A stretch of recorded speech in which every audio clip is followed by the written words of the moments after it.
I'll never forget the day that I first saw a PlayStation Vita for myself. I absolutely wasn't sure how I would feel about it because while the PlayStation Portable was one of my favorite handhelds ever at the time, and I'd played on my DS more than anything, I was skeptical on the concept of a handheld console gaming at the time. And I remember going to a Walmart and they had a PlayStation Vita there that was a demo, and it was loaded up with a demo of Gravity Rush. And I fell in love with it. Fell in love with the game, fell in love with the handheld. It was an amazing experience. It was true a console level game on the go. That blew my mind. I was probably what 13, something like that at the time. Feels like forever.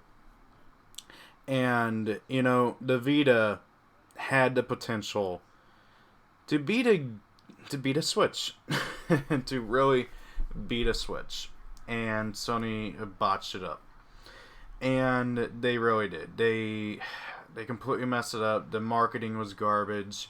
Sony's first party games were repeatedly garbage, and it didn't help that there were several third party games that were just absolutely garbage. I had the Call of Duty game that was on Vita, and it was horrendous, to say the least.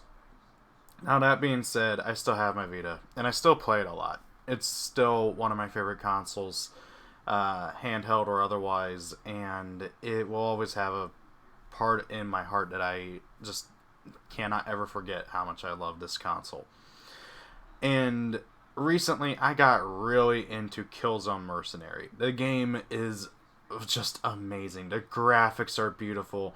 The combat, the shooting mechanics, it's amazing.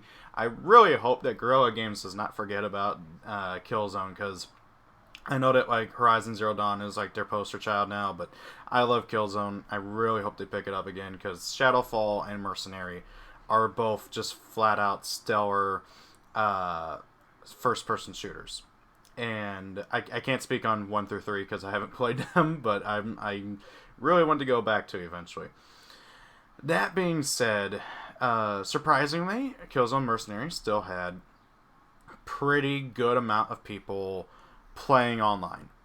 Really, I'm not joking. I played it last week, and good lord, I was always able to get in a match. I had no issue getting into a match, whether it be free for all, team deathmatch, or I honestly forgot what the other mode was. That was the only one that I kind of had a little bit of trouble of getting into.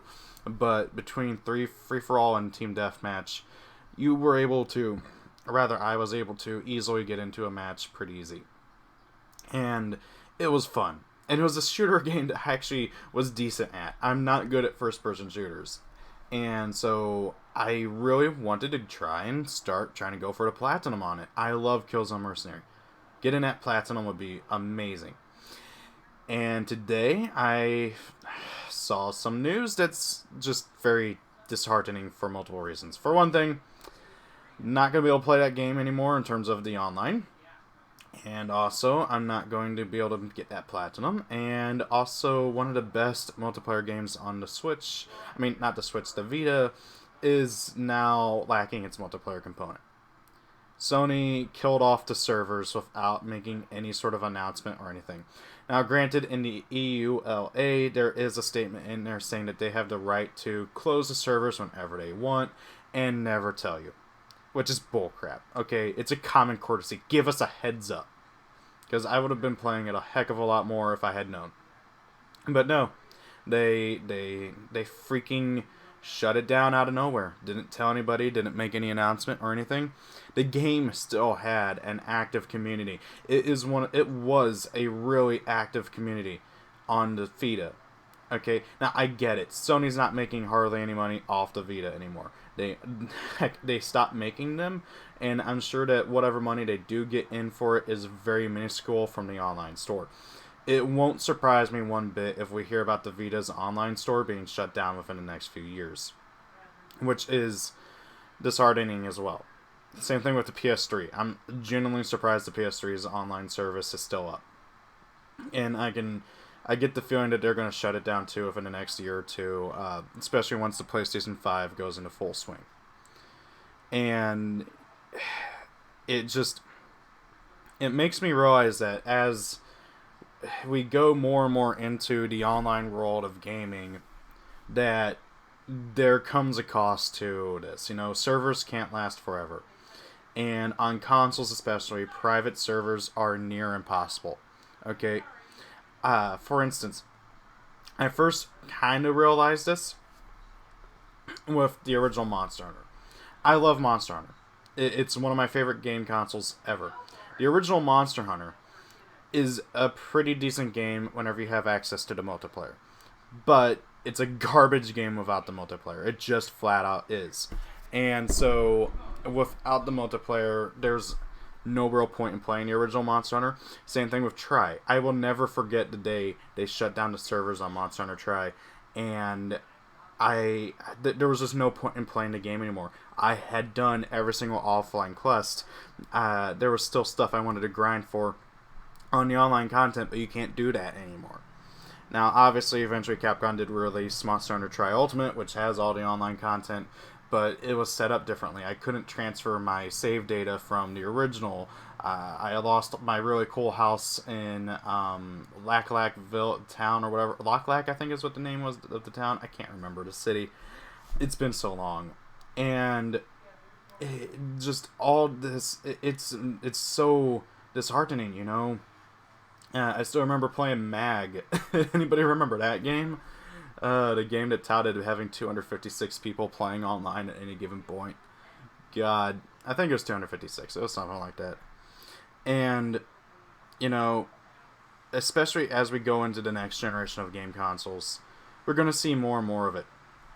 The old Call of Duty games are still up. How long are they going to still be up? I still have my original copy of Black Ops for PS3. I can load it up and go play Team Deathmatch on it. It's full of hackers, but I can do it if I want to.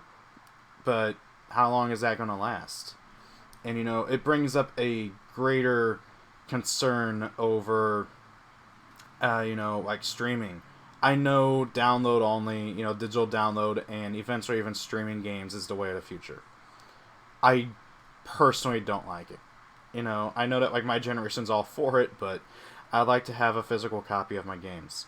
It drives me nuts whenever I see a game that I really want and it's digital only, because I know that if something were to happen, if that online service were to shut down, I won't have access to it anymore, for the most part. Like for instance with the PlayStation Portable's online service and PlayStation Store is gone. I can't. Heck, the PlayStation Portable doesn't even work with 5G internet, so that's all I got. So I have no way of connecting it anyways. So all my downloadable PlayStation Portable games, I have to first download onto the PS3 and then download onto my PlayStation Portable. Of course, I've also jailbroken the thing now, so I have some really cool ROMs on it. But I digress. It's an aspect of gaming that nobody really thought about moving into the digital age, and seeing this happen with Killzone Mercenary just hurt me, especially since I just really started getting into the game. I've had it for a while. It was a PlayStation Plus free game a few years back, I think, back when they were still doing free PS Vita games. Which, by the way, it's still bullcrap that they stopped giving us 2 Vita, 2 PS3 games, and then never made up for that with like 2 more like PS4 games, but whatever. It's frustrating. It really is.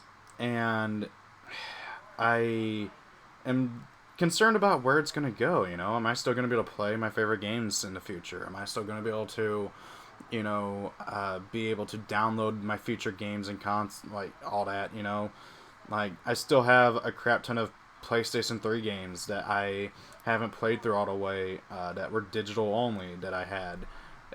What's going to happen whenever Sony shuts those down? What would happen if Steam ever shuts down? Guys, I have like 100-something games on Steam. What's going to happen if Steam ever shuts down? Well, I doubt it, but you never know. for all we know, Epic could really take over and beat Steam, but I don't know. I just had to talk about this because I read the news and it's so disconcerting, especially since I was even about to go and play on it today, and then I'm milling my thing on Twitter and seeing all the crazy stuff that's going on in the world right now, and I wanted to go kill some time in Killzone, but now I can't. I mean, I can play the single player, which, by the way, Killzone Mercenary has a great single player, but I digress. So, just had to get this off my chest. I know I've been doing nothing but figure-related content on this channel for a while. I do want to get back to doing gaming-related stuff, as well as also getting the anime and manga reviews back going. This is really, again, I think I've got to reiterate it, because I've actually gotten some new subscribers to the figure stuff. But this channel really is just me to show and talk about my favorite hobbies that's not like Yu-Gi-Oh related, because I have a much larger Yu-Gi-Oh channel. Almost hitting 30,000 subscribers. I can't wait. It's gonna be awesome. But I digress. What do you guys think about this? What do you guys think about, the ever-changing landscape of the digital age of, gaming? And it's weird saying digital age when all games are digital, but by digital I'm talking about, online, how games are becoming more and more about being a service and crap. And I've complained about that in the past, but I really want to remake that video along with a couple others, because I was doing horrible back then. So, yeah, what do you guys think? What do you guys... I know, like, so few people care about the Vita, and I know that, like, people like to make fun of the Vita, but it was truly a good console and a step above what, people think, but I digress. What do you guys think? Thank you all for watching. Rate, comment, and subscribe. Stick around for other gaming, anime, whatever the hell I want to talk about, kind of content, See y'all later. Peace out.